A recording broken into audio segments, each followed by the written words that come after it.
Okay, welcome to another episode of Mr. Justin's Desk. I'm Mr. Justin, and today I want to show you how to make your own armature.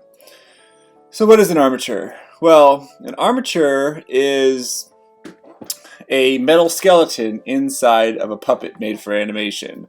Armatures can go inside of clay characters or characters you make out of molds or cloth or anything else like that. Armatures are really helpful because your characters need to be able to hold their poses as you're taking their pictures. And if they don't have an armature inside of it, and if it's made of clay, then it'll just kind of slump over, fall over, stuff like that. So it's important to have a good armature when you're starting to make animation, especially stop motion animation. There's a lot of different ways to make armatures. There's some really advanced ones out there, and I encourage you to go check those out because they're really cool. But today I want to show you a really simple way to make armatures. And I just want to say thanks to Children's Creativity Museum who taught me how to make this style of armature. Okay, so let's get started. So the first thing you're going to need when you're making an armature is a spool of wire. I use this aluminum wire, pretty thin, so that it's nice and bendable. You can get this at most hardware stores, art supply stores, places like that. They also usually have steel wire. Stay away from that. It's too hard. You can't really bend it and you can't really cut it. This aluminum wire, super easy to use. So I've got this spool here, and I obviously don't need the whole thing to make my armature, so I'm just going to find the end here, pull it out, and let's see here. How much of this do I need? About 2 feet usually, so let's say about that much. Grab my scissors over here and snip. Now I have my armature wire. So as we start to make this, I just want to say that it does take a little bit of practice to make these kinds of armatures.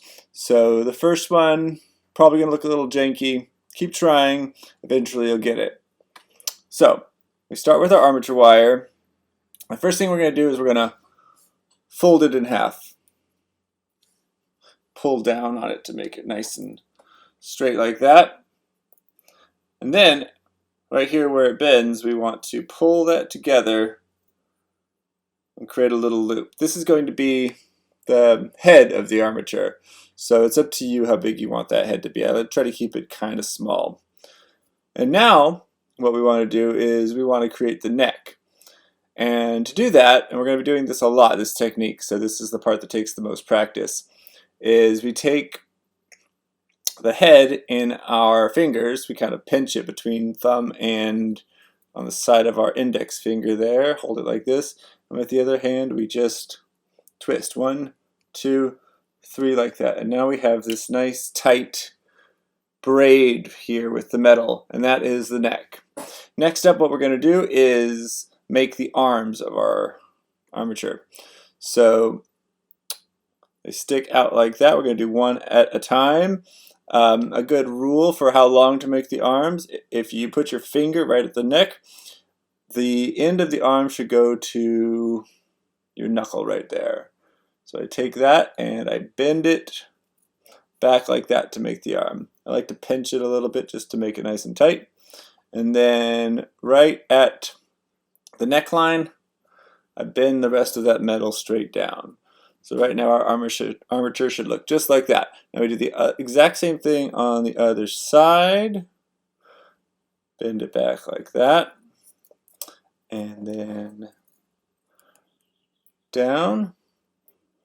Now at this point you've got your 2 arms and the bottom should be pretty straight. Like I said, first couple of times that might not be the case, but that's okay.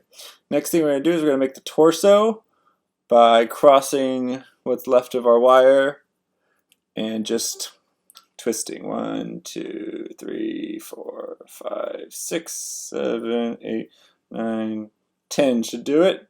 That's just a rough estimate. So there we go. Our armature is coming together. Got a nice strong base there because it's wound up. We got the two arms, and this we can use for the legs. Before I go on to the legs though, I'm going to twist the arms a couple of times like that. And that just keeps the metal together, makes the arms a little bit more durable. And now for the legs, all we have to do is bend the wire like that to make the feet, and then we just loop it back. This does two things actually. So now we have our feet.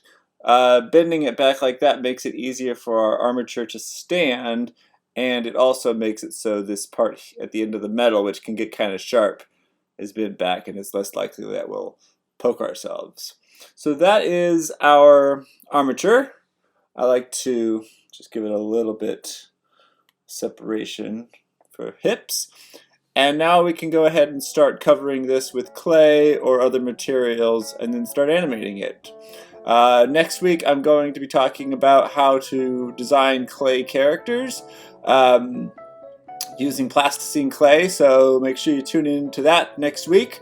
I make new videos about animation every Friday for Rubber Duck Labs, so make sure you check out my other videos on our YouTube channel. Make sure you go to rubberducklab.com to look for new demos, videos, and to sign up for classes. Alright, thanks so much for watching, and I'll see you next week. Bye!